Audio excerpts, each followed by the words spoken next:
মায়ের কোলে তার প্রথম জন্ম। অহল্যা প্রেমিকা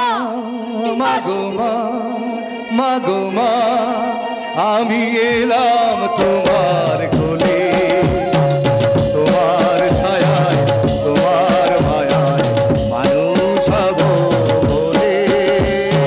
মা গো মা, মা গো মা, মা গো মা। শীতেতে সিঁদুর দিয়ে স্বামীর ঘরে তার যে দ্বিতীয় জন্ম।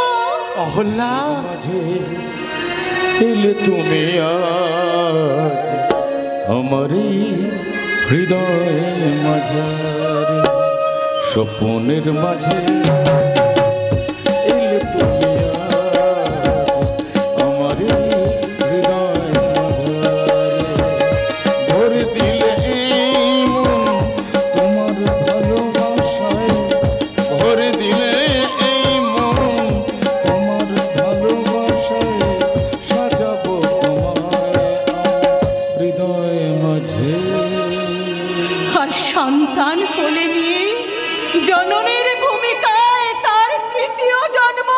অহল্যা মা আই ঘুম আই ঘুম আই রে, আই ঘুম আই রে, আই ঘুম আই রে,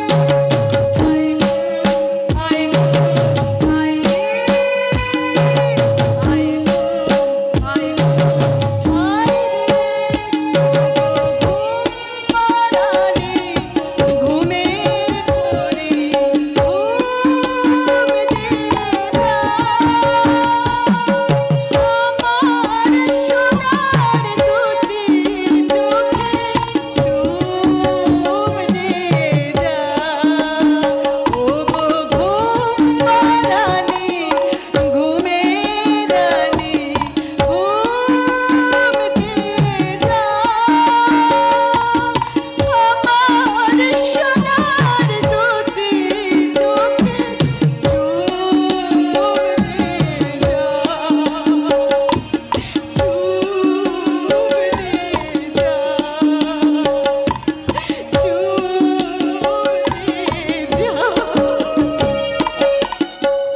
আমার সবার ভাগ্যে সবকিছু পাওনা থাকে না, তাই তো রাজকুমার হয়েও রামচন্দ্রকে বনবাসে যেতে হয়, সেটাকে তুমি মেনে নিতে শেখো। আমার আরে আরে আরে, আপনি আমার মক্কেলকে অমন কুপরামর্শ কেন দিচ্ছেন মশাই? কুপরামর্শ দিচ্ছি? অবশ্যই দিচ্ছেন। সবাই যদি ভাগ্যকে মেনে নিয়ে ঘরের দাবায় বসে থাকে, তাহলে তো কেউ আর আদালতে গিয়ে মামলা লড়বে না। তখন আমাদের মতন উকিলদের গাছের তলায় বসে বুড়ো আঙুল চুষতে হবে। পুরুষ আকারের জোরেই মানুষ নিজের ভাগ্য নিজে তৈরি করে। ঘুমন্ত সিংহের মুখে শিকার কখনো চেঁচে এসে ধরা দেয় না। তবু গায়ের জোরে গাছ থেকে হাজারটা ফুল তুমি ছিঁড়ে নিতে পারবে আমার, কিন্তু হাজার চেষ্টা করলেও একটা ফুল তুমি ফোটাতে পারবে না। দেবযানী কোনোদিন তোমার হবে না, হতে পারে না। এ পাগলটা জানে না ভগবানের দুনিয়ায় একটা নিয়ম কানুন আছে। ওই শকুনে খাবে বলে তো ভাগাড়ে মোড়া পড়ে, তেমনি আমরা ওই মক্কেল পড়ার আশায় শকুনের মতো আদালত চত্বরে গাছের তলায় হা হয়ে বসে থাকি। আরে উকিল হিসাবে আপনিও একটা কথা মনে রাখবেন, কি? কোনোভাবেই সন্দীপ যেন জামিন না পায়। হয়তো আপনি আমাকে মাঠে নামিয়েছেন, খেলাটা কোন কায়দায় হবে সেটা আমার উপরেই ছেড়ে দেন। নিশ্চয়ই ছেড়ে দেবো, কারণ আমি জানি খেলাটা যেভাবেই হোক না কেন জিততে তোমাকেই হবে।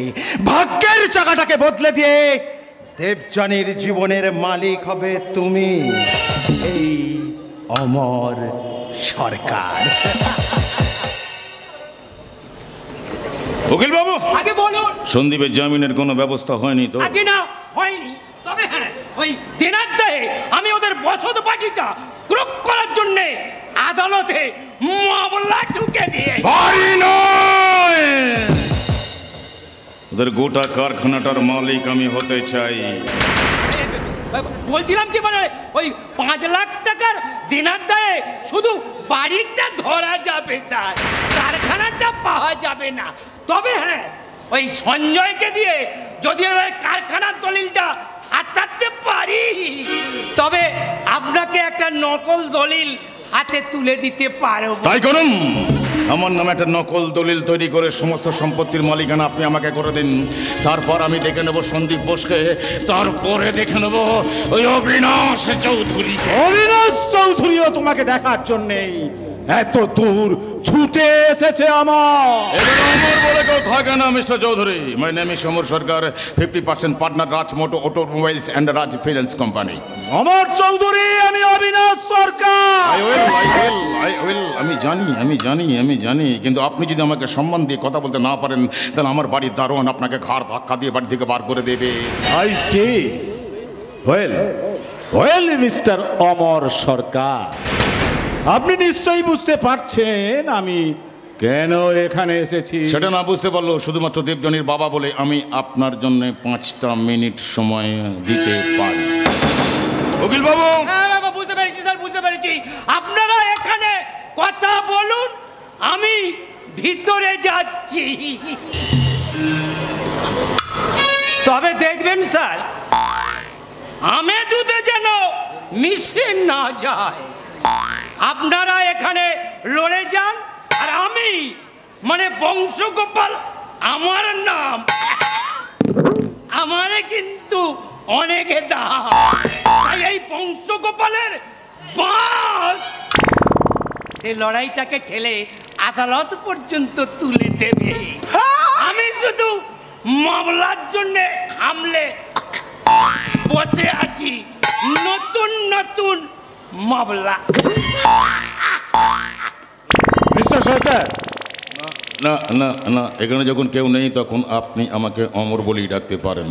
আমি জানতে চাই তুমি ষড়যন্ত্র করে সন্দীপকে এভাবে জেলে পাঠিয়েছো কেন? আচ্ছা মিস্টার চৌধুরী, আপনি কি কোনোদিন কাউকে ষড়যন্ত্র করে জেলে পাঠিয়েছিলেন? হ্যাঁ, পাঠিয়েছিলাম। আবার আমি তাকে সেখান থেকে খালাস করে দিয়েছি। হ্যাঁ, আপনার মেয়ে অবিনাশের আপনার মেয়ে ওই সন্দীপের হাত ধরে বাড়ি থেকে চলে যাবার পর এখন সেই মেয়ে যদি আমার হাত ধরে আমার বাড়িতে চলে আসে, তবেই আমি সন্দীপকে খালাস করে দিতে পারি। চিৎকার করবেন না, চিৎকার করবেন না। আমি চিৎকার করলে না আপনার বুকে এত জোর ধাক্কা লাগবে যে সিঁড়ি দিয়ে নেমে নেমে হেঁটে হেঁটে যেতে পারবেন না। আপনার জন্য হাসপাতাল থেকে স্ট্রেচার কিনে নিয়ে আসতে। অবিনাশ চৌধুরীর কলজেটা অত দুর্বল নয় আমার। সেদিন যেমন দেবচানের জীবন থেকে তোমাকে আমি ছেঁড়া জুতোর মতো ছুঁড়ে ফেলে দিয়েছিলাম, আজও সে ক্ষমতা আমার আছে। তাই যদি বলছি, যদি নিজের মঙ্গল চাও, তাহলে দেবচানীর কথা ভুলে গিয়ে ওই সন্দীপকে তুমি খালাস করে দাও। সন্দীপকে আমি একটা কারণেই খালাস করে দিতে পারি, যদি আপনি নিজে আপনার মেয়েকে হাত ধরে আমার বাড়িতে পৌঁছে দিয়ে যেতে পারেন। এই চৌধুরী,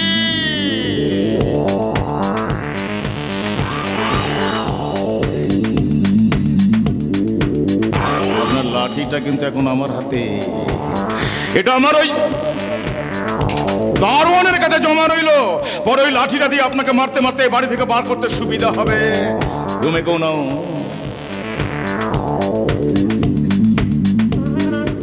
আজ আমি বুঝতে পারছি, সেদিন দেবচানীর সঙ্গে বিয়ে না দিয়ে আমি কোনো ভুল করিনি।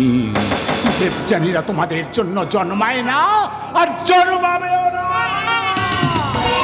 এই সত্যিটাকে যদি মেনে নিতে না পারো, তাহলে সেই দুঃস্বপ্নটাই তোমাকে গলা টিপে মারবে। Yes! You must die!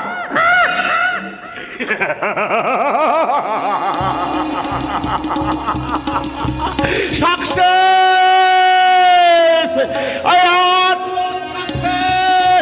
আজ আমি জিতেছি। অমর, তুমি আজকে জিতেছ। অনেকদিন বাদে আমার মনের অনেকটা স্বাদ পূর্ণ হয়ে গেছে।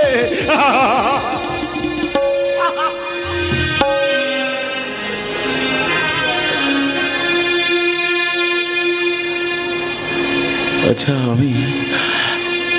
আমি তো হাসছি, তাহলে আমার দু চোখ দিয়ে জল কেন বেরিয়ে আসতে চাইছে? আমার বুকের ভেতর থেকে কেন বেরিয়ে আসতে চাইছে একটা বেদনার সুর? বুঝিনি তো ভালোবেসে চোখের জল সার হয়। বুঝিনি তো ভালোবেসে চোখের জল সার হবে। সোনা ঝরা স্বপ্ন ভেঙে স্মৃতি, সোনা ঝরা স্বপ্ন ভেঙে স্মৃতি, ব্যথাই শুধু পড়ে রবে। বুঝিনি তো ভালোবেসে চোখের জল সার হবে। সোনা ঝরা স্বপ্ন ভেঙে স্মৃতি, সোনা ঝরা স্বপ্ন ভেঙে স্মৃতি, ব্যথায় শুধু পড়ে রবে। বুঝিনি তো ভালোবেসে চোখের জল সার হবে।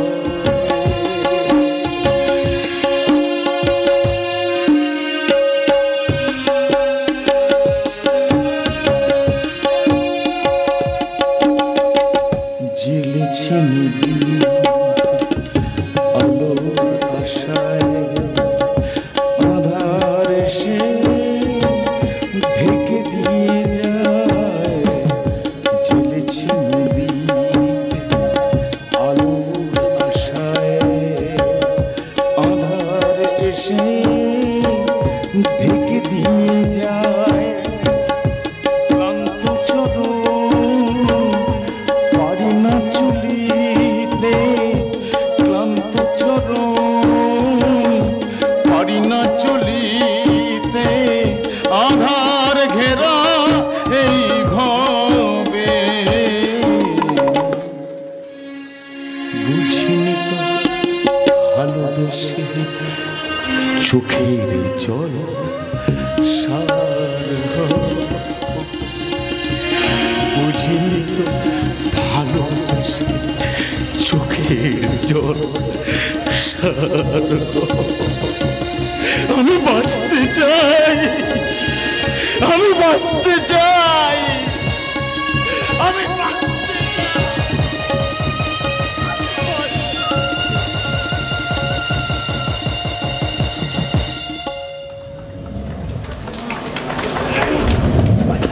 বাঁচবে না, বাঁচবে না, বাঁচবে না।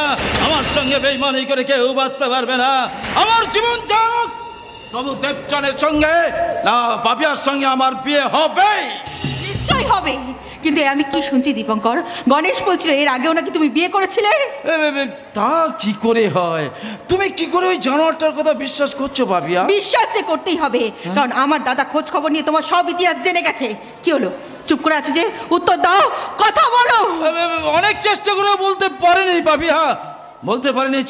টাকার লোকে আমার বাবা জোর করে আমাকে একটা পাগলি মেয়ের সঙ্গে বিয়ে দিয়েছিল। হ্যাঁ, আর 6 মাস পরে যখন আমরা দার্জিলিংয়ে বেড়াতে যাই, তখন পাহাড়ি খাত থেকে পূর্ণিমা পা পিছলে মারা গিয়েছিল। তুমি কি বলছো? ঠিক বলছি পাপিয়া, ঠিক বলছি। আমার জীবনের প্রথম বিয়েটা ছিল একটা ভয়ঙ্কর দুঃস্বপ্ন, আর সেই দুঃস্বপ্নটা আমি সারা জীবন ভুলে থাকতে চেয়েছিলাম। তাই সেটা যদি আমার অপরাধ হয়ে থাকে, তুমি যে শাস্তি দেবে আমি মাথা পেতে নেবো পাপিয়া। না না দীপু, না। মানুষের জীবনে যে এমন দুর্ঘটনা ঘটে, সেই দুর্ঘটনাকে ফেলে এগিয়ে যাওয়ার নামই তো জীবন। তাই তো বলছি, চলো না, চলো না, এইসব কথা না ভেবে আজকেরই তুমি আমাদের বিয়ের ডেটটা ফিক্স করে ফেলো। তার আগে বাকি 1 লাখ টাকা তোমার দাদাকে আজই দিয়ে দিতে হবে। তবেই আমি বিয়ের দিন ঠিক করব। তাহলে শুনুন কাকা বাবু, আমার বাবা আমার নামে আলাদা করে ব্যাংকে অনেক টাকা রেখেছেন, আর বাড়ি আর জমিতেও আমার আধা আধি ভাগ আছে, যার দাম 10 লাখ টাকারও বেশি। তাই আমি নিজের জোরে এই বাড়ি বউ হয়ে আসবো, আমাদের বিয়ে কেউ আটকাতে পারবে না, কিছুতেই না। পাপিয়া তো ঠিক কথা বলেছে বাবা। তোমার বাধ্য ছেলে হয়ে আমি নিজেকে বাজারে গরু ছাগলের মতো বেচতে পারবো না। যদি তোমার দামে না পোষায় তাহলে আমরা রেজিস্ট্রি করে বিয়ে করবো। কি আমার মুখের উপর এত বড় কথা? পুত্র স্নেহের এই পুরস্কার, পুরস্কারটা আজ কেমন লাগছে বাবা? একদিন তুমি নিজের মেয়েকে রাজরানী করতে চেয়েছিলে, অথচ সেই মেয়েই আজ ভিখারিনী হয়ে স্বামীর মুক্তির জন্য পথে পথে ভিক্ষা করে বেড়াচ্ছে। এর জন্য দায়ী আমার সরকার। ওই শয়তানটাকে আমি নিজের হাতে গলা টিপে মারবো। কি বলছো বাবা? অমর তো আজ কোটিপতি হয়ে তোমাদের জাতে উঠে এসেছে, তাই তুমি নিজে একদিন আমাকে আমার স্বামীর বাড়ি থেকে ফিরিয়ে নিয়ে এসে গাড়ি সাজিয়ে আমাকে অমরের বাড়ি পৌঁছে দিয়ে আসবে। জানোয়ার তো সেটাই চায়, সে একদিনের জন্য তোকে তার কাছে পাঠিয়ে দিতে বলেছে। কেন বলবে না? সে যে আজ নিজে বড়লোক হয়ে তোমাদের মতো বড়লোকদের চরিত্রটাকে খুব ভালো করে চিনে নিয়েছে। যাদের কাছে স্নেহ, মায়া, মমতা, ভালোবাসার চেয়ে টাকাটা অনেক অনেক বড়। টাকা অনেক বড়। আজকের যুগে ব্যাংকের অঙ্ক থেকে মানুষের পরিচয় তৈরি হয়, টাকার নোট পুড়িয়েই জ্বলে ওঠে আধুনিক সমাজের অশ্বমেধ যজ্ঞের আগুন। এই যুগের পার্বতীরা প্রতিদিন প্রতিনিয়ত সেই যজ্ঞের আগুনে পুড়ে ছাই হয়ে যাচ্ছে। ধনতান্ত্রিক দুনিয়ার খোলা বাজারে বিক্রি হচ্ছে তাদের ভালোবাসা, তোমাদের মতো ধনীদের জুতোর তলায় পিষে যাচ্ছে তাদের জীবনের গান। আর তোমরা তোমাদের মতো দক্ষ রাজারা উলঙ্গ শিবের ভিখারি মূর্তি তৈরি করে আনন্দে হাসছে। পাগল হয়ে গেলি? ওরে আমি যা কিছু করেছি সব তোদের জন্য করেছি, তোদের ভালোর জন্যই করেছি। তাই প্রয়োজন হলে আমি এই বাড়ি বিক্রি করে আমার একদিনা শোধ করে সন্দীপকে আমি খালাস করে আনবো। না বাবা, আমি তোমার টাকা নিয়ে আমার স্বামীর আত্ম অহংকারে কোনোদিন আঘাত করতে পারবো না বাবা। তাই তো আমি নিজেই যাব অমর সরকারের কাছ থেকে আমার স্বামীর মুক্তিপণ আদায় করে নিতে। না না দেবজানি না, বিবাহিত নারী হয়ে তুই কিছুতেই নিজের মান সম্মানকে ভাবে নষ্ট করতে পারবি না। বিবাহিত মেয়েদের কাছে নিজের সিঁদুরের চেয়ে বড় মান মর্যাদা কিচ্ছু হতে পারে না। তাই তো সিঁদুরের স্বীকৃতিকে বজায় রাখতে যেমন সীতা একদিন অগ্নি পরীক্ষা দিতে হয়েছিল, তেমনি আমি ওই অমর সরকারের লালসার আগুনে নিজেকে পুড়িয়ে ফেলেও আমার স্বামীর মুক্তিপণ আদায় করে নিয়ে আসবো বাবা। না দেবজানি না, আমি বলছি তুই যাবি না। যাব বাবা। একদিন অগ্নি সাক্ষী রেখে আমার স্বামীর হাতে হাত দিয়ে আমি মন্ত্র উচ্চারণ করেছিলাম। আজ সেই মন্ত্রের মর্যাদা রাখতে আমি ওই অমর সরকারের লালসার আগুনে নিজেকে পুড়িয়ে ফেলেও প্রমাণ করে দিয়ে যাব দেবজানি কোনো পিতার কন্যা নয়, সে কারোর ভালোবাসার প্রণয়ী নয়, সে শুধু এক দেবতার অগ্নি সাক্ষী স্ত্রী বাবা, অগ্নি সাক্ষী।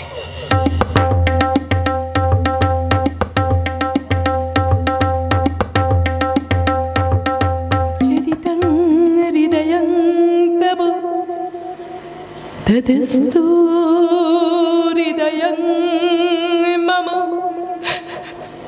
চরিতং হৃদয়ং তব তদস্তু হৃদয়ং মম, চরিতং হৃদয়ং তব তদস্তু হৃদয়ং মম।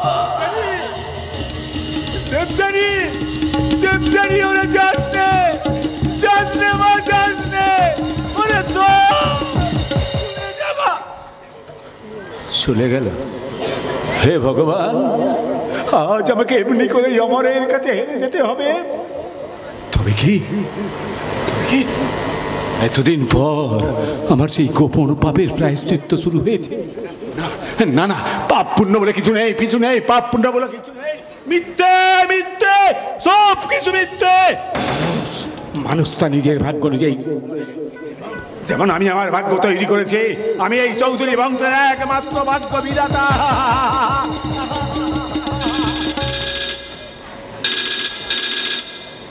Hello, yes, Abinash Chowdhury speaking. কি কি বলেন? আমার দীপঙ্করের অ্যাক্সিডেন্ট হয়েছে? না, হতে পারে না। অবিনাশ চৌধুরী আসবে না, কিছুতেই না। দীপঙ্কর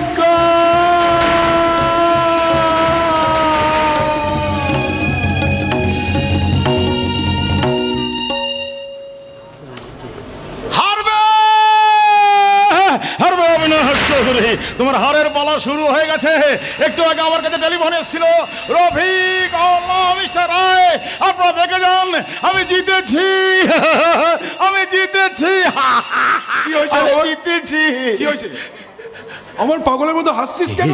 এই রফিক জানিস, একটু আগে দেবজানি আমাকে টেলিফোন করে বলেছে সে নাকি আমার কাছে আসছে। ওরে রফিক, আজ আমার বিজয় উৎসব, বিজয় উৎসব, বিজয় উৎসব। উৎসব নয় রে, উৎসব নয়, আজ তোর জীবনের সবচেয়ে অন্ধকার দিন। অন্ধকার দিন? হ্যাঁ অমরদা, রফিক ভাই ঠিক কথাই বলেছে। এক ঘরের বউকে পথে বার করে এনে তুমি উৎসব করে আনন্দ করতে চাও? নিশ্চয়ই আনন্দ করবে, যুদ্ধ জয়ের একটা আনন্দ আছে হল্লা। সাথে আজ আমরাও জিতেছি। অমরদা সেই দিনই হেরে গেছে বাবা, যেদিন দেবযানীর সিঁথিতে সিঁদুর উঠেছে। আজ নিজের মেয়ের সিঁদুর লুকিয়ে রেখেও আজ এ খেলায় তুমি জিততে পারবে না বাবা। নিজের মেয়ের সিঁদুর লুকিয়ে রেখে মানে মানে নিজের, তুমি তার মানে কুমারী নও? জানি না অমরদা, আমি কিচ্ছু জানি না। দেবযানীর জীবন আজ এমন এক প্রশ্ন হয়ে উঠেছে।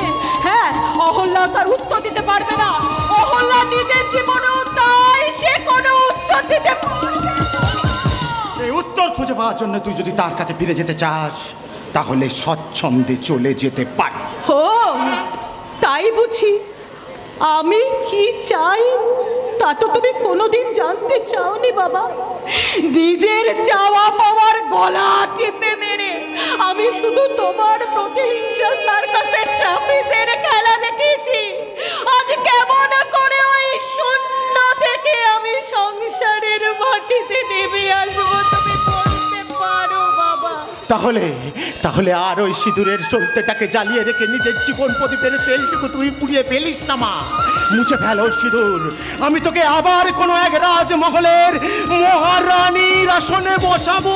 পারবে না বাবা, তা তুমি কোনো দিন পারবে না। ওই কালো টাকা দিয়ে কোনোদিন লাল সিঁদুর কেনা যায় না। তাই তো তোমাদের মতো বাবাদের তৈরি এই আধুনিক নরকের নাচ মহলে নাচতে নাচতে যেদিন আমাদের নাক মুখ দিয়ে রক্ত উঠবে, সেই দিনই আমরা সত্যিকারের সিঁদুর পাবো। ভোরের সূর্যের লাল চকচকে রক্ত সিঁদুর।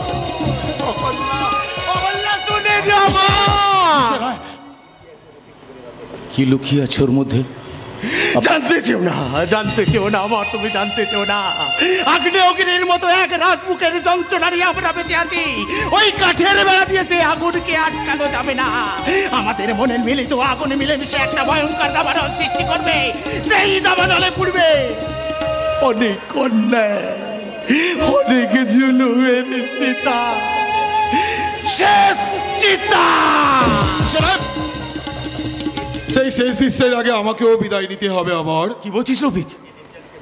যে দেবযানীকে ভালোবাসা দিয়ে জয় করতে পারলি না, তাকে এইরকম শয়তানির খেলায় দখল করতে চাইছিস অমর? তুই এত নিচে নেমে গেছিস। তুই কি বলছিস রফিক? তুই আমার বন্ধু। ইয়েস স্যার, বন্ধু। যদি কোনোদিন ওই শয়তানি নেশা ছেড়ে দিয়ে ওই গৌরীপুরে ফিরে যাও, সেদিন নিশ্চয়ই বন্ধু হিসাবে আবার আপনার আমি গলা জড়িয়ে ধরবো। কিন্তু আজ একজন প্রাইভেট সেক্রেটারি হিসাবে আমি তোমার চাকরিতে ইস্তফা দিয়ে গেলাম। Good bye. সবাই চলে যা, কাউকে দরকার নেই আমার। এই পৃথিবীর বাজার থেকে আমার কিচ্ছু কেনার নেই। আমার চাই না, আমি চাই শুধু আমার দেবযানীকে। তোমার চাহিদা মেটাতে আমি তোমার কাছে এসেছি অমর।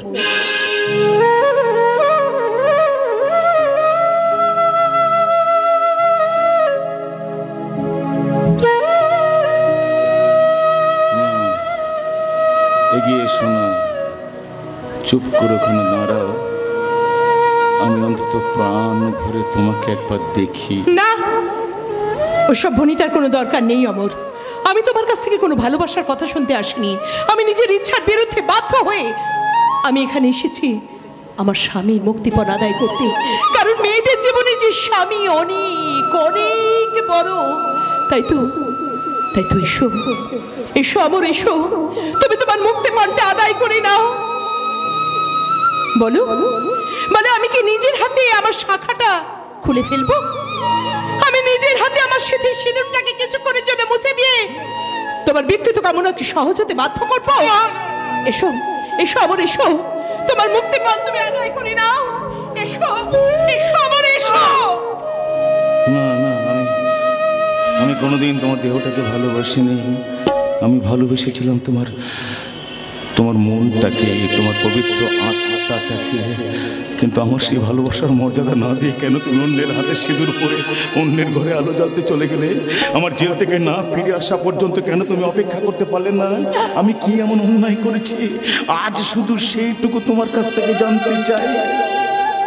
ধরে নাও আমি ভালোবাসতে জানি না, ধরে নাও সেদিন ভিখারি অমর সরকারের যে মিস্টার বোস ছিলেন স্বামী হিসাবে আমার কাছে অনেক বেশি লোভনীয়। সেদিন তোমার ওই ভাঙা ঘরে থাকার চেয়ে ওদের ওই রাজপ্রাসাদে থাকাকে আর অনেক বেশি সুখের বলে মনে হয়েছে। তোমার টাকা পয়সা বাড়ি গাড়ির কোনো কিছু অভাব নেই। তোমাদের সোসাইটিতে সবাইকার মতো আমি একজন খাঁটি মানুষ হয়ে দাঁড়িয়েছি। তাহলে কেন তুমি আমার কাছ থেকে দূরে চলে যাবে? এসো আমার কাছে, এসো এসো এসো বলছি। ছি অমর, ছি। অন্যের হাতে সিঁথির সিঁদুর মাথায় নিয়ে পরপুরুষের কাছে দাঁড়িয়ে এই কথা শোনাও যে আমার মহাপাপ। শোনো অমর, দেবযানীর জীবনে আজ অমরের আর কোথাও কোনো স্থান নেই। আমাকে তুমি ভুলে যাও অমর। না, তোমাকে আমি ভুলে যাব না, আর আমিও ভুলতে দেবো না আমার নামটা তোমাকে। এটা আমার প্রতিজ্ঞা, সারা জীবনে একদিন না একদিন তুমি আমার হবেই। এইটাই আমার সব থেকে বড় প্রতিজ্ঞা। তাহলে আমার প্রতিজ্ঞাটাও তুমি শুনে রাখো অমর। দেবযানী যখন অগ্নি সাক্ষী রেখে একজনকে স্বামী বলে মেনে নিয়েছে, তখন জন্ম জন্ম ধরে তার হাতে সিঁদুর পরার জন্যই সে আবার এই পৃথিবীতে জন্ম নেবে। তাই আমি মাথা উঁচু রেখে তোমাকে চ্যালেঞ্জ করে যাচ্ছি অমর। এগিয়ে এসো, এগিয়ে এসো। আজকে আমি দেখবো কে জেতে, তোমার ওই বিকৃত কামনা নাকি আমার সিঁদুরের লাল রং। এসো এসো অমর, তোমার মুক্তিপণটা তুমি আদায় করে নাও। এসো এসো।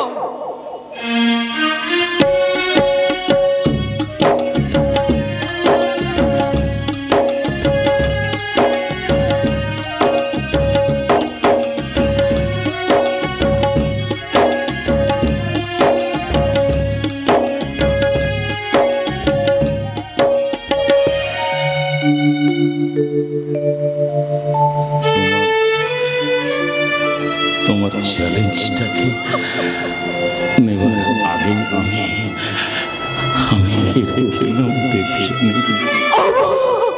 তোমার স্বামীকে আটকে রাখার মতো কোনো ক্ষমতা আমার নেই।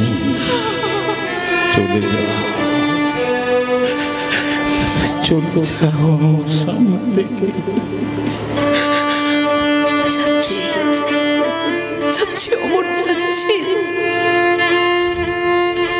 তুমি যাবার আগে আমি তোমাকে একটা সামান্য অনুরোধ করে যাচ্ছি।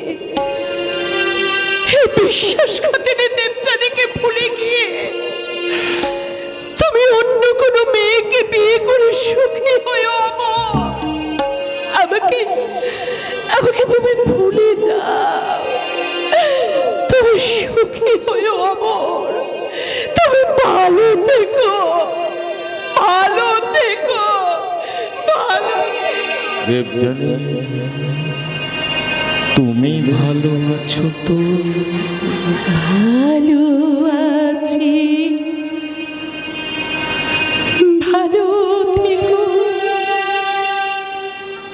আকাশের ঠিকানায় চিঠি লিখো, ভালো আছি, ভালো থেকো। আকাশের ঠিকানায় চিঠি লিখো, দিও তোমার মালা খানি, দিও তোমার মালা খানি বাউলের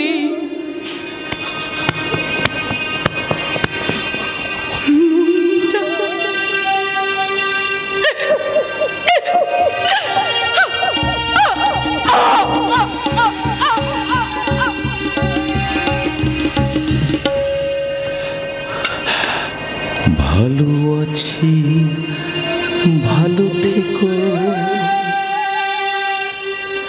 আকাশের ঠিকানায় চিঠি লিখো, ভালো আছি, ভালো থেকো। আকাশের ঠিকানায় চিঠি লিখো, দিও তোমার মালাখানি বাউলের অন্তরে, আমার ভিতর বাহিরে, অন্তরে অন্তরে আছো তুমি, আমার ভিতর বাহিরে, অন্তরে অন্তরে আছো তুমি। তুমি বলতে পারবে তুমি কোথায়, কেমন তোমার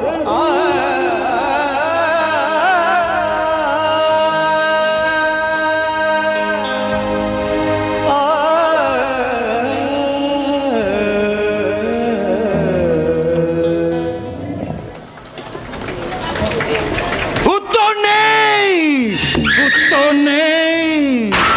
ভালোবাসা গঙ্গা জল ঢাললেও মাথার আগুনটা কিন্তু একটুও কমে না। মানতেছ না?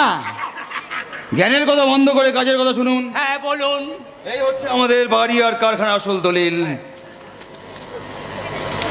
বাড়িটা কিন্তু এ সপ্তাহের মধ্যে অমরবাবুর নামে ডিগ্রি হয়ে যাবে। তারপর অমর সেটা আমার নামে লিখে দেবে, কিন্তু কারখানা আছে বাবা দাদা লালি আর আমার নামে। এটার একটা নকল দলিল তৈরি করবেন, যার মালিকানা হবে শুধু আমার একার নামে। জয় শিবশম্ভ। চমৎকার সঞ্জয়, চমৎকার। এই জন্যই বুঝি সিন্ধুক খুলে দলিলটা আমি তোর হাতে তুলে দিয়েছি। তুমি আবার বাইরের লোকের সামনে এসছো কেন? কেন কেন আসবো না? তুই না বলেছিলিস যে ওই সম্পত্তিগুলো সব ওই লালিকে ভাত দিয়ে তোর আর আমার নামে হবে? তোমাদের দুজনের নামে দলিল হবে আর এই লালি বুঝে একার বানের জলে ভেসে যাবে। তুই কোথায় যাবি সেটা তুই বুঝে নিবি। পরের বাড়ির বউ হয়ে আমাদের সম্পত্তিতে ভাগ বসাতে পারবি না। যদি না পারবো তাহলে দলিলে দাদু আমার নামটা লিখে গিয়েছিল কেন? জয় শিবশম্ভ। ওরে বুড়োর সেই ভুলটা এবারে আমরা সংশোধন করে নেব রে। খবরদার বাবা, আমাকে ফাঁকি দিয়ে যদি কিছু করার চেষ্টা করো তাহলে কিন্তু আমি সব কথা বরটাকে একেবারে ফাঁস করে দেব। খবরদার লালি, ওই কথাটা আরেকবার উচ্চারণ করলে আমি তোকে গলা টিপে মেরে ফেলবো। মারবি না কেন? মারবি তো, এতদিন ধরে তোকে আমি ভাইফোঁটা দিয়ে এসেছি, এটাই তো তার উপযুক্ত পুরস্কার। আমি বলছিলাম কি, আপনারা যখন তিনজনে একই গোয়ালের গরু, এই একই বাড়ির লোক, তাহলে আর মিছিমিছি ঝামেলা বাড়িয়ে লাভ কি? তাহলে মানে আমি বলছিলাম কি, ওই কারখানার দলিলে ওই মামনির নামটা না হয় লিখে দিচ্ছি, কিন্তু ওই বাড়ির ব্যাপারটা না, ওটার ফয়সালা করবে অমর, কারণ বাড়িটা কোম্পানি নামে চোখ হয়ে যাচ্ছে। তুমি বোধহয় ঠিক কথা জানো না ঠাকুরপো। তোমার বোধহয় জানা নেই যে রাজ ফিনান্স কোম্পানি কেসটা উইথড্র করে নিয়েছে, আর তোমার দাদাও আজ এক্ষুনি বাড়ি ফিরে আসছেন। এই তাহলে আমি এখনই কোর্টে চলে যাচ্ছি, ওই নতুন করে কাগজ লিখতে হবে তো। যতই লিখুন উকিল মশাই, আপনি বোধহয় আমার স্বামীর আর নতুন করে কোনো ক্ষতি করতে পারবেন না। এ আপনি কি বলছেন মা জননী? আমি হলাম বংশগোপাল কোলে, মানে ওই সন্দীপ বাবুর একমাত্র উকিল। তাতে কি হয়েছে? শ্রীকৃষ্ণ তো একবার বরাহ অবতার নিয়েছিলেন, তাই বলে কিন্তু পৃথিবীর সব শুয়োরগুলো শ্রীকৃষ্ণ হয়ে যায়নি। কথাটার মানেটা ঠিক বুঝতে পারলাম না। কথাটার মানে হলো শয়তান কখনো স্বর্গের পথে হাঁটতে পারে না। কুকুরকে ঘরে বসে যতই গঙ্গা জল খাওয়াও না কেন, তার লেজটা কিন্তু কখনো সোজা হয় না। তবে কুকুর কিন্তু প্রভু ভক্ত হয় মা। এই আর নেই বুঝি প্রভুর বিপদের দিনে আপনার একবার দর্শনও পাওয়া যায় নাই। কি ব্যাপার? ডাইলির মজা তলে উকিলের মজা টাকার বলে। সেই জন্য তো আজ সকালে ওই অমরবাবুর চিঠি নিয়ে আমি ওই কোর্টে গিয়ে সমরবাবুকে, সন্দীপবাবুকে ছাড়াবার ব্যবস্থা করেছি। আমি এখনই গিয়ে সব কাগজপত্র তুলে নিতে হবে এবং নিজের জায়গায় লেজ গুটিয়ে চলে যাব। আমি জানতাম দাদাকে দুই এক রাতের বেশি জেলখানায় থাকতেই হবে না। হ্যাঁ, সে তো তুই জানবি, কারণ তুই নিজেই যখন আমাকে জেলে পাঠিয়েছিলিস তখন তো আমাকে কবে খালাস পাবো তোরই তো জানার কথা। তুই কি বলছিস? পরে বলবো। শুধু একটা প্রশ্নের মীমাংসা এখনো হয়নি, যে দেনা শোধ না করা সত্ত্বেও ওরা কেন কেসটা তুলে নিল। সময় মতো সে প্রশ্নের উত্তর তুমি নিজেই পেয়ে যাবে। আমি তোমাকে সব ব্যাপার বুঝিয়ে বলবো। ঘটনাটা না আমরা বুঝি বৌদি, বলবো। না বৌমা, বৌমা আমাদের যত বড় সর্বনাশ করব, তার কলঙ্কের কথাটা তুই সবার সামনে প্রকাশ করিস না মা। না না, আজ আমি সব কথা জানতে চাই। বলো তোমরা, কার কলঙ্ক, কিসের কলঙ্ক? না বটো না, মাথা গরম কইরা তুমি ওনাগো ফাঁদে পা দিও না। বলতে দিন ম্যানেজার বাবু, আমি জীবনে এমন কোনো পাপ করিনি যে সত্যের সামনাসামনি দাঁড়াতে আমি ভয় পাবো। তাহলে এই কথাটা কেন বলছো না যে দাদার মুক্তির জামিন হিসাবে তুমি নিজের দেহটাকে এক রাতের জন্য আমার কাছে বিক্রি করে দিলে? ছি ঠাকুরপো, ছি! স্বামীর সামনে দাঁড়িয়ে তার স্ত্রীর সম্পর্কে এমন কথা বলতে তোমার জিভে একটু আটকালো না? লজ্জা করলো তো সত্যিটা আর মিথ্যে হয়ে যাবে না। সাহস যখন দেখিয়েছ তখন নিজের মুখে স্বীকার করো কলঙ্কের কথা। তাহলে বলো, কাল রাতে অমরের বাড়িতে তুমি গিয়েছিলে কেন? কি হলো? চুপ করে আছো কেন দেবযানী? জবাব দাও, আমি আসল সত্যিটা জানতে চাই। বলো বলো, আমি আসল সত্যিটা জানতে চাই। হ্যাঁ, কাল আমি মাত্র 10 মিনিটের জন্যই অমর সরকারের বাড়িতে গিয়েছিলাম। 10 মিনিটেও মেরে অনেক কিছু দাম মেটাতে পারে দাদা। তাই বলছি, ঘরে এমন সুন্দরী যুবতী স্ত্রী থাকলে তুই হয়তো এইভাবেই আরো 10টা কারখানার মালিক হতে পারবি। তাই বলছি, বউকে ভাঙে ব্যবসা করার নতুন মহাজনকে আমি সেলাম জানিয়ে যাচ্ছি। সেলাম দাদা, সেলাম। ভালো ভালো গেলে খারাপ হয় না বড়টা, কে তারে কোন চোখে দেখে এইটাই হলো বড় কথা। এইরকম নোংরা কাজ করলেও না কেউ অপরাধী হয় না, যারা সেটা সেই চোখে দেখে তারাই বরং অপরাধী হয়। আমি বরং বউদের জন্য একটা ফুলের মালা পাঠিয়ে দিই বড়টা। বরুণ মালা। চাই ভালো লালে, চাই ভালো। জয় শিব শম্ভু। বাবা সন্দীপ, তুই বরঞ্চ বৌমাকে মালা দিয়ে বরণ করে ঘরে নিয়ে চল, আর আমি গোটা বাড়িটা গঙ্গা জল ছিটিয়ে শুদ্ধ করে নি, সব পাপ একেবারে ধুয়ে মুছে সাপ হয়ে যায়। জয় শিব শম্ভু।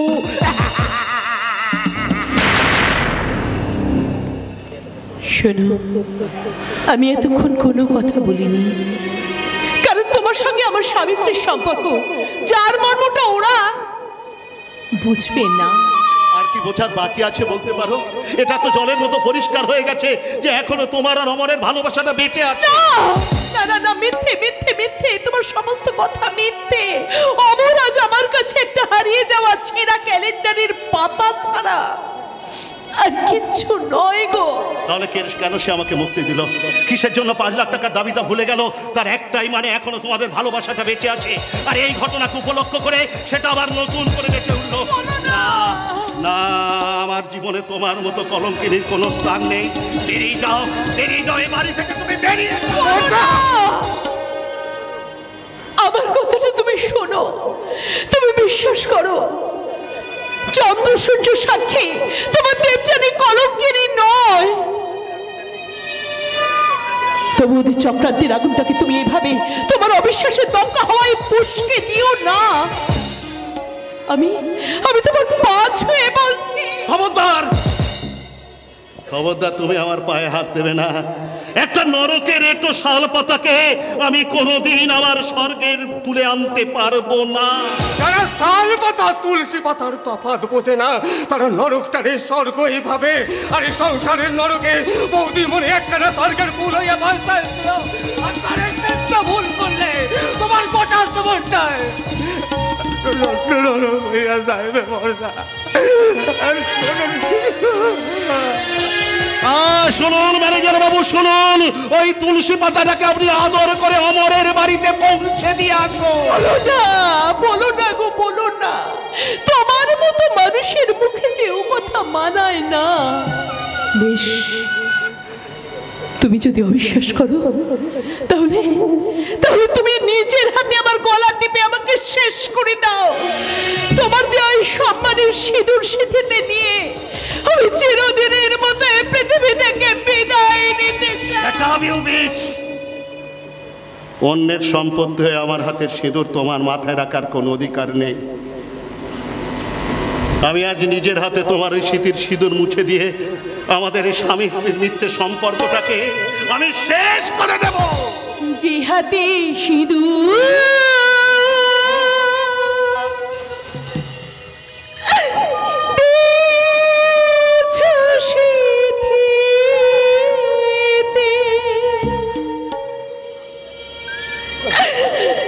সে হাতে সিঁদুর মুছো না,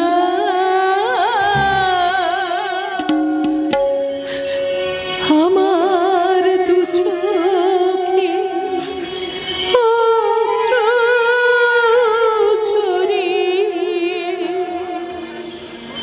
নিজের শান্তি খুঁজো না।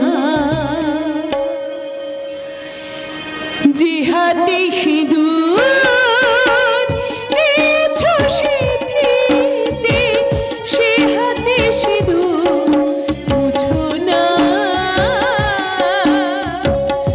আমার দু চোখে অশ্রু ঝরিয়ে নিজের শান্তি খুঁজো না।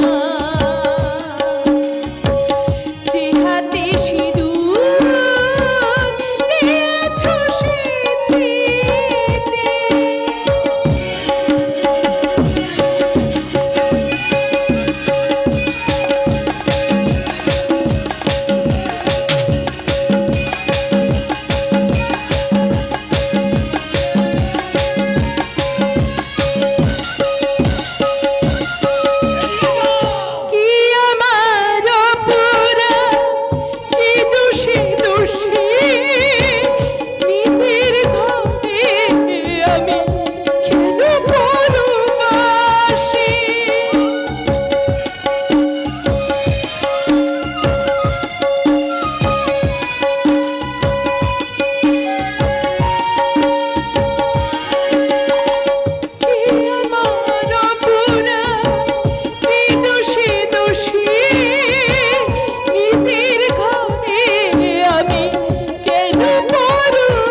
নিয়তি, তুমি যতই শকুনির পাশা হয়ে আমার জীবন পঞ্জিকাকে উল্টে দিতে চাও না কেন, তুমি কিছুতেই বাদ পারবে না।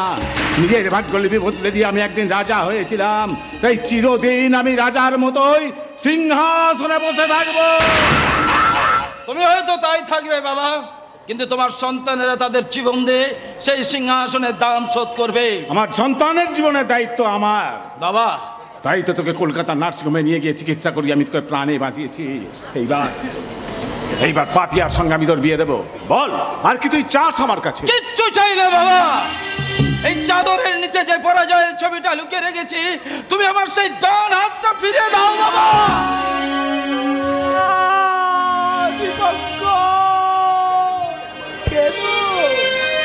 কেন তুই বারবার এক কথা বলিস? বলতে হবে বাবা, ফিরিয়ে দাও না বাবা, আমার এই ডান হাতটা তুমি ফিরিয়ে দাও না। একটা বিকলাঙ্গকে সুস্থ স্বাভাবিক ভাবে বেঁচে থাকার অধিকার ফিরিয়ে দাও বাবা। অবুঝের মতো কথা তুমি বলো না দীপঙ্কর। ঝরা পাতাকে কোনোদিন গাছের ডালে ফিরিয়ে দেওয়া যায় না। মানে আজ আমরা দুজনে সমান নই কাকাবাবু। আজ আমি সুস্থ শরীরে বেঁচে আছি, আর আপনার ছেলের একটা হাত নেই, ও একটা বিকলাঙ্গ, একটা অক্ষম, একটা পঙ্গু। হ্যাঁ, আমি ঠিকই বলছি। তাই টাকা খরচ করে আজ আমি আর পঙ্গু স্বামীর সিঁদুর কিনতে পারবো না। I am sorry Dipankar. Purnima যে বেঁচে আছে, দাদা কদিন আগে সেই খবরটা জানতে পেরেছে, তাই তো ইচ্ছা করেই তার কাছে ফিরিয়ে দেওয়ার জন্য আমি তোমার সাথে এমন ব্যবহার করেছি। আমাকে তুমি ক্ষমা করো দীপঙ্কর, আমাকে তুমি ক্ষমা করো। বিদায়, চিরবিদায়, চিরবিদায়।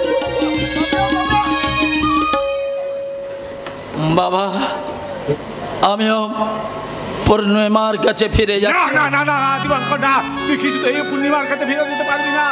ওদের কাছে আবার এই উঁচু মাথাটা তুই নিচু করে দিতে পারবি না।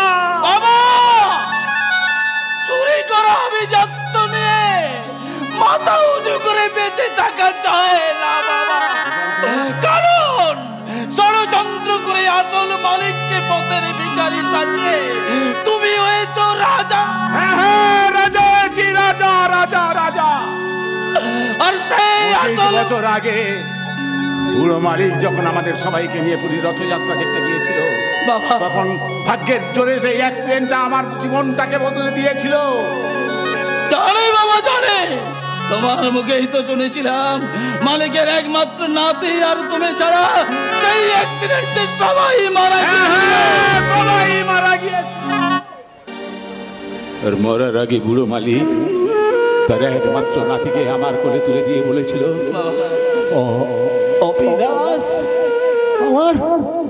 আমার একমাত্র বংশধর, আর সমস্ত সম্পত্তি আমি তোর হাতে তুলে দিলাম।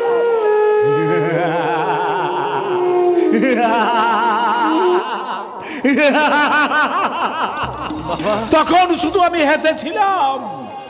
তারপর বাড়ি ফিরে এসে সে 1 বছরের বাচ্চাটাকে অনাথ আশ্রমে পাঠিয়ে দিয়ে আমি সমস্ত সম্পত্তির মালিক হয়ে বসেছি। নিজের ন্যায্য অধিকার হারিয়ে, নাম পরিচয় হারিয়ে যে ছেলেটা ভিখারির মতো তোমার কারখানায় কুলের কাজ করে চলেছে, সেই হলো আসল মালিক, আর তার নাম অমর সরকার। কি বলছিস? বলছি রে দেবজানে, আমি সত্যি কথা বলছি।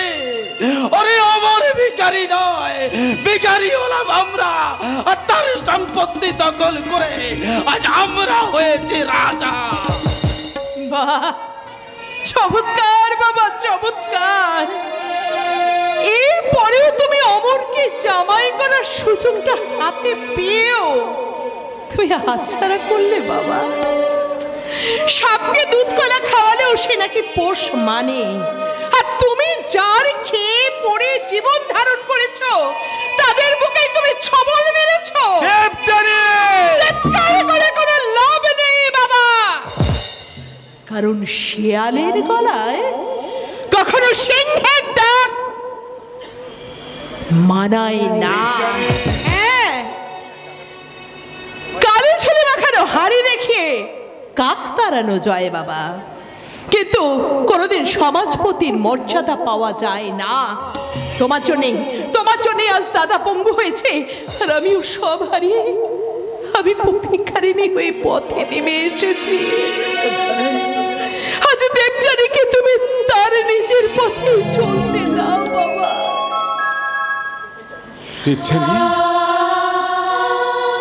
আমি জানি না বাবা, শ্বশুর বাড়ির সমস্ত অধিকার আমি হারিয়েছি। আজ আমি কোথায় যাব, কি করব তা আমি নিজেই জানি না। কিন্তু তোমার কাছে ফিরে এসে আমি তোমার নারীত্বের অপমান করতে পারবো না বাবা। তাই ভিখারির মেয়ে আজ সত্যি সত্যি ভিক্ষের থালা হাতে নিয়ে পথে পথে ভিক্ষা করে বেড়াবে। তুই এবার কিছুতেই আমার উপর প্রতিশোধ নিতে পারবি না। পারবো বাবা। আমার প্রতি, সন্তানের প্রতি যদি তোমার বিন্দুমাত্র স্নেহ, মায়া, মমতা অবশিষ্ট থাকে, তাহলে নিজের চোখে আজ সে দৃশ্য দেখে তোমাকে আজীবন চলতে হবে বাবা। আজীবনে চলতে হবে, চলতেই হবে।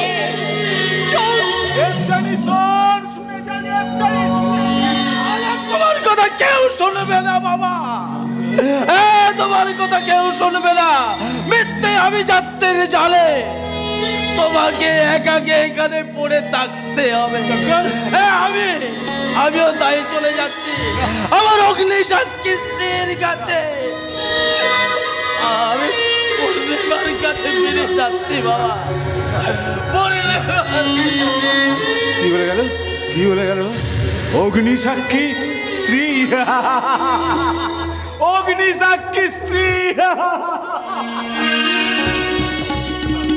মনুষ্যত্ব, শিক্ষা, সভ্যতা, সমাজ, ভালোবাসা সব মিথ্যে মিথ্যে মিথ্যে মিথ্যে মিথ্যে। ওই শব্দগুলো কারো পেটের ক্ষুধা বেরোতে পারে না। তবুও তোরা দস্যু রত্নাকরের মতো আমার মাথায় সব পাপের বোঝা চাপিয়ে চলে গেলি। যা, চলে যা। তখন আমি এই দস্যু রত্নাকর এই বেঁচে থাকবো রে। দস্যু রত্নাকর। আর এই রাক্ষসের চরিত্র নিয়ে লিখব এক নতুন রামায়ণ, নবভারতের এক নতুন রামায়ণ।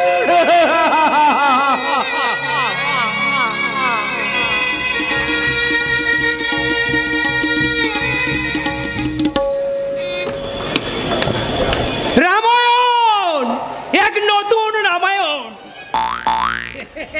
যেখানে রাম রাবণ আছে, লক্ষণ বিভীষণ আছে, আর আছে আমার মতো মহাভারতের শকুনি। শুধু মুখের কথা শকুনি হওয়া যায় না বংশবাবু, কাজ দিয়ে সেটাকে প্রমাণ করতে হয়। এই দেখুন প্রমাণ, বাড়ি ও কারখানার আসল দলিল। বেশ, তাহলে একটা কাজ করুন, চমৎকার। এরপরই তো আসল খেলাটা শুরু হবে।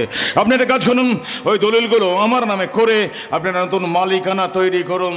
মান্তু সোনা, আমি বেঁচে থাকতে আপনি এত সহজে চোরের উপর বাটপারি করতে পারবেন না আমার বাবু।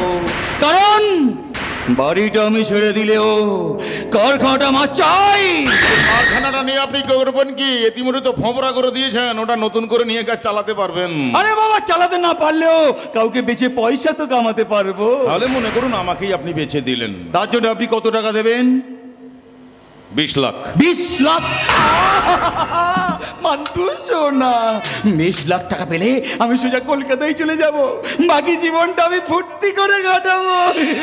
আপনি চলে যাবেন মানে? আপনি চলে গেলে আপনার বাবা বোন কোথায় থাকবেন? ওরা জাহান্নামে গেলেও আমার কিছু যায় আসে না। আমি জানতাম তুই এই কথা বলবি, তাই তো তোর মতো বিশ্বাসঘাতকের আসল চেহারাটা আমি দেখতে এলাম। ছি ছি ছোট্টা, এইভাবে আমাদের পথে বসে তুই এইভাবে পালিয়ে যেতে চাইছিস? এটা তো আগেই গেছে, এবার কারখানাটা বিক্রি করে দিতে চাইছিস? হ্যাঁ, এখানে কে তোর ঠিকানা দিয়েছে? বল, কল কে দিয়েছে?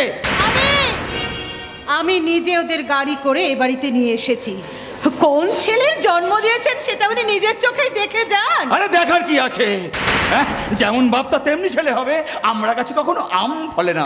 আমার বাবু, আমি 20 লাখই রাজি। চেকটা আমায় দিয়ে দিন, আজই অঞ্চল ছেড়ে আমি চলে যাই। না না না, আমি আপনার বাবার মতো, তাই আমি আপনার সামনে হাত জোড়ো করে অনুরোধ না না না না, দেখুন আপনাদের ফ্যামিলিগত ব্যাপারে আমাকে জড়াবেন না। যদি কিছু বলার থাকে তাহলে আপনার ছেলেকে বলুন। ওকে বলে কি না, ও তো আর মানুষ নয়, ও তো একটা জানোয়ার। সুরটা, তুই এত বড় জানোয়ার! তুই আমার গায়ে হাত তুললি। বেশ করেছি, এরপর এখানে দাঁড়িয়ে থাকলে লাথি মেরে বাইরে বের করে দেবো। আর একটা কথা বলবি না। বাবার বেলায় শুধু মুখে বলেছি, তোর বেলায় সত্যি সত্যি বাঁচা। নিজের সিঁথিতে সিঁদুর থাকা সত্ত্বেও কেন আপনি এদের গলগ্রহ হয়ে পড়ে আছেন? কেন আপনি আপনার নিজের জায়গায় ফিরে যাচ্ছেন না? নিজের জায়গাটা তো আমি নিজেই নষ্ট করেছি। কোহিনূর হীরাকে ফেলে কাঠকে আঁচড়ে ছড়িয়ে ধরেছি। তাই তো সে আমার কাছে বারবার ফিরে যেতে চেয়েছিল, কিন্তু আমি চাইনি, বিশ্বাস করুন। তাই সে 3 মাস হয়ে গেল আমার কাছে আসেনি। চল মা চল, বাড়িটা যখন গেছে তখন আমরা দুজনে গিয়ে গাছতলায় আশ্রয় নেব। আমি থাকতে আপনি গাছতলা থাকতে যাবেন কেন বাবা? কি বাবা নিখিল, তুমি এখানে? অহল্লাদে টেলিফোন করে আমাকে এখানে ডেকে নিয়ে এসছে। চলুন বাবা, আপনার আমার বাড়ি চলুন। না না, শ্বশুর হলো আপনাকে যখন বাবা বলে ডেকেছি, তখন আমার নিজের বাবা মা খেতে পেলে আপনার মুখেও 2 ডাল ভাত তুলে দিতে পারবো। এত কিছুর পরেও তুমি আমাকে ক্ষমা করতে পারবে? ক্ষমার তো কোনো প্রশ্ন নেই লালি। অগ্নির সাক্ষী রেখে যে বন্ধন তৈরি হয়, তাকে কোনো দিনই ছেড়া যায় না। ভুল বুঝে তুমি যতই তাকে টেনে টেনে খুলতে চাইবে, ততই সারা শক্ত হয়ে বসবে। কিন্তু আমি শ্বশুর হয়ে তোর বাড়িতে তো আমি চিরকাল থাকতে পারবো না বাবা। সময় হলে আমি নিজে আপনাকে সন্দীপ দাতার কাছে পৌঁছে দিয়ে আসবো। তার আগে আমাকে আমার কর্তব্যটুকু করতে দিন বাবা। এসো লালি।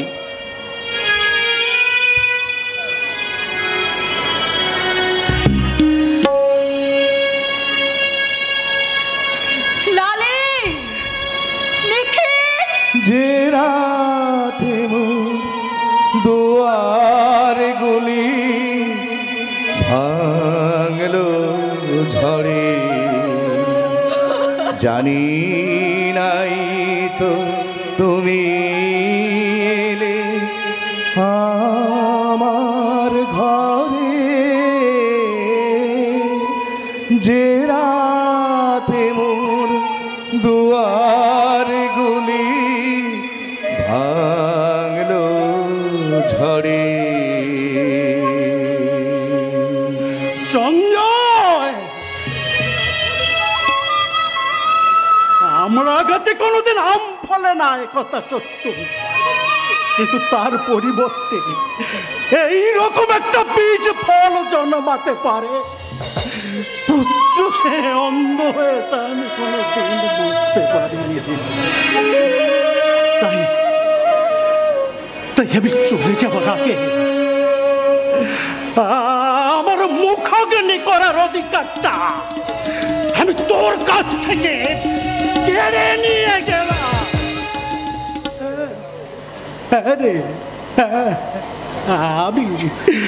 আমি তোর কেরলে শ্মশানের চন্ডালের হাতে দাও হবো, তবু তোর মতো বেঈমানের হাতে আমি কোনোদিন আগুন নেব।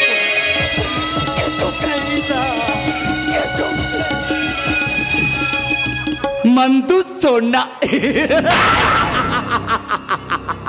খুব সহজেই সব ঝঞ্ঝাট খালাস হয়ে গেল। আমার বাবু, আমার চেকটা কি আজই দেবেন? আগে না, আগে না, মানে চেকের বদলে আপনাকে নগদে একটা গলা ধাক্কা দেবো মন্তু সোনা। তার মানে তার মানে ওই দলিলগুলো আমার ভীষণ প্রয়োজন ছিল। আমি শুনেছি বংশবাবুর মুখে যে ওই দলিলগুলো নাকি সন্দীপ বাবু আপনাদের কাছে রাখতে দিয়েছিল, তাই আপনারা সবাই মিলে যদি কখনো কোনোদিন তাকে ফাঁকি দেন, সেই জন্য ওই দলিলগুলো উদ্ধার করে আমি তাকেই ফেরত দেব। না, আমার এত বড় সর্বনাশ করেও আপনি দেবযানীর সর্বনাশ আটকাতে পারেননি।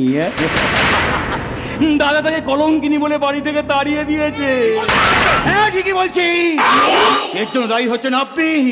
আপনার সঙ্গে দেখা করতে এসেছিল বলে তাকেই শাস্তি পেতে হয়েছে। এটা হতে পারে না, কখনো হতে পারে। হ্যাঁ, পারে পারে, নিশ্চয় পারে, কারণ দাদার কানে সেই বিষটা ঢেলেছি আমি। আপনি আমার সঙ্গে এত বড় বিশ্বাসঘাতকতা করেও আমার দাদাকে আপনি বাঁচাতে পারবেন না, কারণ কারখানা যদি আমি না পাই, দাদাকে আমি সেটা ভোগ করতে দেব না।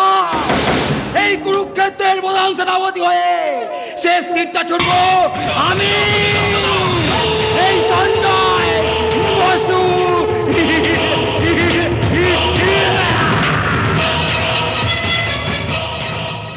সর্বনাশ! ওদিকে অত বড় একটা কাণ্ড ঘটে গেছে, আমি তার বিন্দু বিসর্গ কিছুই জানি না।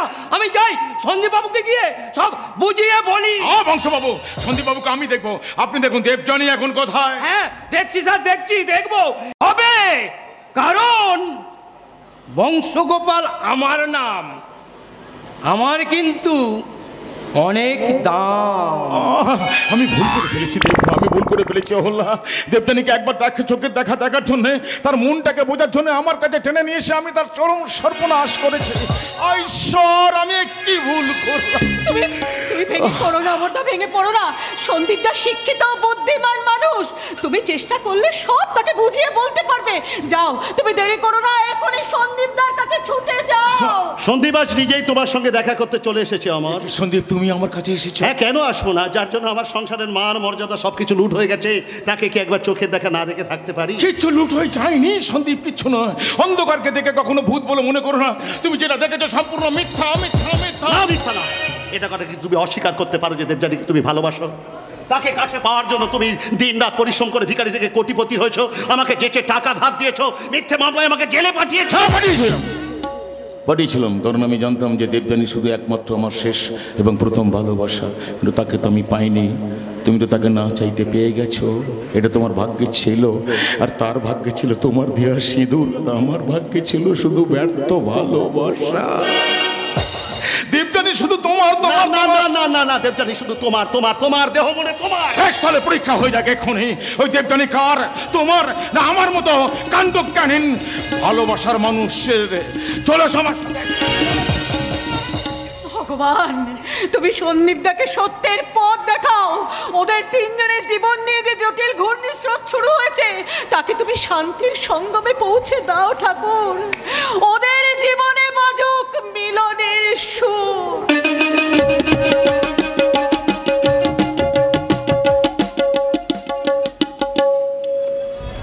সুর নেই, সুর নেই, তাল নেই।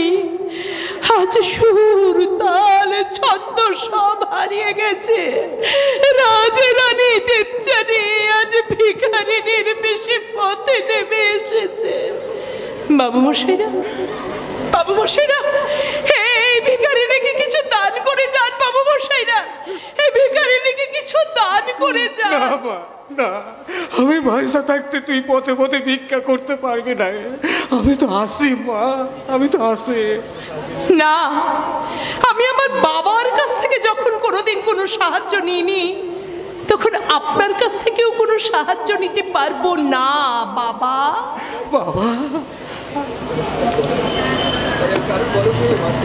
আমি কারো গলগ্রহ হয়ে বাঁচতে চাই না। কারো গলগ্রহে তোমাকে বাঁচতে হবে না দেবযানী। আমি সন্দীপকে তোমার সামনে এসে হাজির করিয়েছি। আমার স্বামী ইচ্ছা হলেই আমার কাছে আসতে পারেন, কিন্তু আপনি কোন অধিকারে এসেছেন? চলে যান, চলে যান বলছি এখান থেকে। অমরকে চলে যেতে বললেও তুমি কিন্তু আমার বিশ্বাসটা ফিরে পাবে না দেবযানী, কারণ আমি এটা কিছুতেই ভুলতে পারবো না যে এই ছেলেটার সঙ্গে 10 মিনিট হলেও তুমি এক ঘরে একা ছিলে। আর তুমি যে রাতের পর রাত মদ খেয়ে পাইচি বাড়িতে পড়ে থাকতে, ওই নাচমহলে পুরুষ নারীর কি সম্পর্ক হয় সেটা তো সবাই জানে। তবু যদি তুমি গঙ্গা জলের মতো পবিত্র থাকতে পারো, তাহলে আমি আমার বন্ধুর বাড়িতে 10টা মিনিট গিয়েছি বলে কোন যুক্তিতে অপবিত্র হব বলতে পারো? বাহ, চমৎকার! নিজে অন্যায় করে এখন আমাকেই অপরাধীর কাঠগড়ায় দাঁড় করতে চাইছো। মনে রেখো, মেয়েরা তখনই সীতা সাবিত্রী হয় যখন তাদের স্বামীরাও রাম অথবা সত্যবান হয়। এরপরে কিন্তু আর কোনো প্রশ্ন থাকতে পারে না সন্দীপ। মনটাকে তুমি যত নিচে নামাবে সে ততটাই জলের মতো সর্বনাশা খাদের দিকেই নেমে যাবে। এই দুনিয়ায় সব নদীর কুল আছে, কিন্তু ভুলের কোনো কুল কিনারা নাই।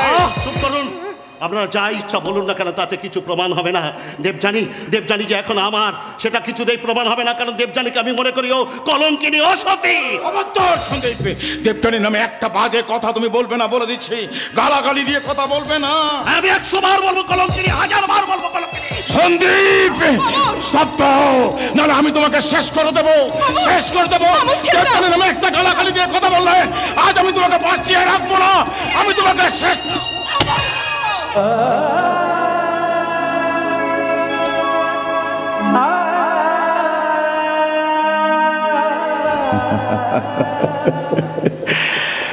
সন্দীপের পরও বলবে দেবযানী আমাকে ভালোবাসে না রে বোকা, না। এই দেশটার নাম ভারতবর্ষ।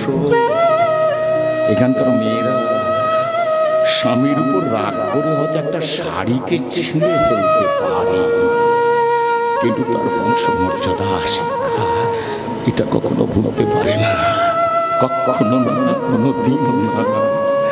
হয়তো যাত্রা নাটকের সিনেমায় ভিখারির সঙ্গে রাজ পরিবারের কারোর বিয়ে হতে পারে, কিন্তু বাস্তবে সেটা কোনো দিনই হয় না। তার জন্য দেবযানীর কোনো দোষ নেই আমার। তোমাদের জীবনে আজ যে জটিলতার সৃষ্টি হয়েছে তার জন্য একমাত্র আমিই দায়ী। আপনি দায়ী মানে? হ্যাঁ আমার। আজ আমি সব অপরাধ স্বীকার করে বলছি, আমার সমস্ত বাড়ি কারখানার সব কিছু মালিক হলে তুমি। আমি ষড়যন্ত্র করে ফাঁকি দিয়ে এতদিন সেটা দখল করে রেখেছিলাম, আজ আমি সব কিছু ফেরত দিতে এসেছি। তুমি না, আমার বাড়ি কারখানা সব আমার, ওটা আপনি রেখে দিন, রেখে দিন। বড় লোক আমার কোনো ইচ্ছা আমার আর নেই, সব আমার শেষ হয়ে গেছে। আপনি সন্দীপকে দেখুন, এখনো পর্যন্ত দেবযানীকে কলঙ্কিনী বলে দূরে সরিয়ে না না সন্দীপ, না, এ ভুল তুমি করো না। ও তোমার জন্য অমরের ভালোবাসাকে প্রত্যাখ্যান করেছে। আমরা অকলে জানি বৌদি মনে মনে কোথাও কোনো পাপ। আপনারা যে যাই কিছু বলুন না কেন, তাতে কিছুই প্রমাণ হবে না। দেবযানী এখনো আমার, তার জন্য প্রমাণ চাই, প্রমাণ, প্রত্যক্ষ প্রমাণ। সন্দীপ না, মেয়েদের সতীত্বের কোনো প্রমাণ হয় না। আপন মহত্তর মানবিকতায় তার বিচার করে নিতে হয়। কাকা তুমিও? আমি বলছি, বৌমা সতী সাবিত্রীর মতো পবিত্র, তুই ওকে রাজ রানীর বেশে বাড়ি নিয়ে চল। বাড়ি হয়তো ওকে ফিরে নিতে পারবে বাবা, তবে সেটা রাজরানী বেশে নয়, বিধবার বেশে।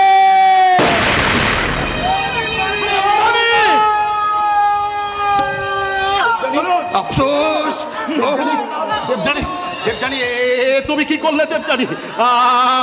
আমাকে বাঁচানোর জন্য কেন তুমি তোমার জীবনের এত বড় সর্বনাশ ডেকে আনলে?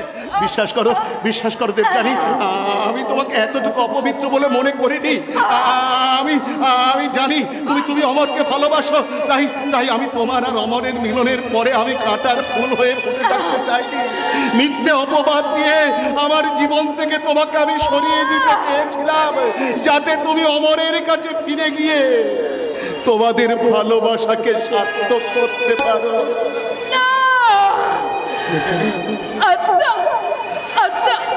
হয় না গো, তাই তো আজ আমি অগ্নি পরীক্ষা দিয়ে গেলাম।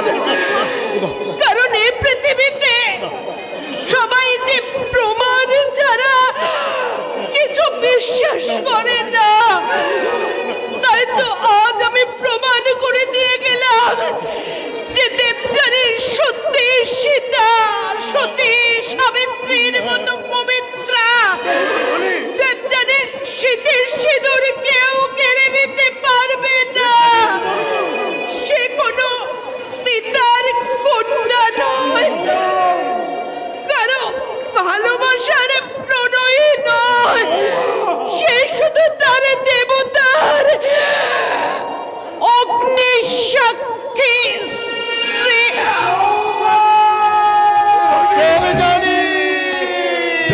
হৃদয়ং তব